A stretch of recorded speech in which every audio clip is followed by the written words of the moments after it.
വലിയ ഉന്നതമായ ഒരു സ്വർഗത്തിൽപ്പെട്ട നായയാണ്.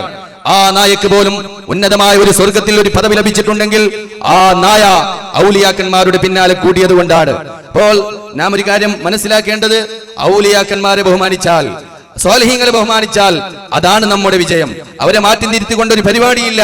അള്ളാന്റെ റസൂലിനോട് ഒരു സഹാബി ഒന്ന് ചോദിച്ചൊരു സംഭവം ഇമാം ബുഖാരി തന്റെ സ്വഹീഹിൽ ഉദ്ധരിച്ചു. എപ്പോഴാണ് ഖിയാമത്ത സഅതു യാ റസൂലല്ലാഹ്, എപ്പോഴാണ് നബിയെ ഖിയാമത്ത് നാൾ എന്ന് ചോദിച്ചപ്പോൾ അള്ളാന്റെ റസൂൽ അദ്ദേഹത്തോട് തിരിച്ചു ചോദിച്ചു, മാ അഅദത്തലഹ, ഖിയാമത്ത് നാളിന് വേണ്ടി എന്തെങ്കിലും തയ്യാർ ചെയ്തു വെച്ചിട്ടുണ്ടോ? ആ സമയത്ത് ആ വ്യക്തി പറഞ്ഞു, മാ അഅദത്തു മിൻ കസീരി സ്വലാത്തിൻ വലാ സൗമിൻ വലാ സദഖ, നബിയെ ഞാൻ കൂടുതൽ നോമ്പ് പിടിച്ചിട്ടില്ല, കൂടുതൽ സൽക്കർമ്മം ചെയ്തിട്ടില്ല, കൂടുതലായിട്ട് ഞാൻ ഒരു നല്ല കാര്യം ചെയ്തിട്ടില്ല. പക്ഷേ ഞാൻ ഒരു കാര്യം ചെയ്തിട്ടുണ്ടോ, വലാകിന്നി ഉഹിബ്ബുല്ലാഹ വറസൂല, ഞാൻ അല്ലാഹുവിനെയും അവന്റെ റസൂലിനെയും ഞാൻ അതിയായി സ്നേഹിച്ചിട്ടുണ്ട്.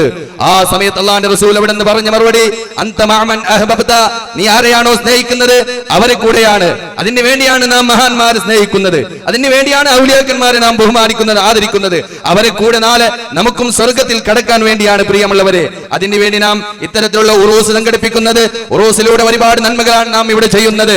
ഉറൂസിലൂടെ കൂട്ടു സിയാറത്താണ് നാം ചെയ്യുന്നത്. ഉറൂസിലൂടെ മഹാനവറുകളുടെ പേരിൽ ഖുർആൻ പാരായണമാണ് ചെയ്തിട്ടുള്ളത്. അതുപോലെ അവരുടെ പേരിൽ ഇൽമിന്റെ സദസ്സാണ് ഒരുക്കിയിട്ടുള്ളത്. അവരുടെ പേരിൽ ദാനധർമ്മങ്ങളാണ് ചെയ്യുന്നത്.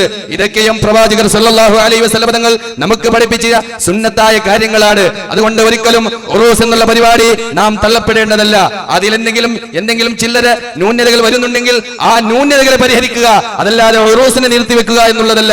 ഇതാണ് നമ്മുടെ പാരമ്പര്യം, മഹാന്മാർ നമുക്ക് പഠിപ്പിച്ചിട്ടുള്ളത്. നമ്മുടെ നാട്ടിൽ അന്ത്യവിശ്രമങ്ങളുള്ള ബഹുമാനപ്പെട്ട വലിയവர்கள் നമുക്കറിയാം, ഒരുപാട് കറാമത്തുണ്ട്, ഒരുപാട് മഹാന്മാർ ഇവിടെ വന്നിട്ടുണ്ട്. താജുൽ ഉലമ അടക്കം ദീർഘമായ 40 കൊല്ലം നമ്മുടെ നാട്ടിന്റെ നേതൃത്വം വഹിക്കുകയും ഈ ഇവിടുത്തെ മഹാനെ സിയാറത്ത് ചെയ്യുകയും നമുക്കറിയാം. ഒരുപാട് ആളുകൾ ദൂരെ നാടുകളിൽ നിന്ന് മഹാനവറുകളെ തേടിക്കൊണ്ട് അവരുടെ ആവശ്യം വീട്ടാൻ വേണ്ടി ഈ മക്ബറയിൽ വന്ന് അവരുടെ പ്രയാസങ്ങൾക്കും അവരുടെ പ്രതിസന്ധികൾക്കും അവരുടെ സർവ്വ പ്രശ്നങ്ങൾ അവർ പരിഹാരം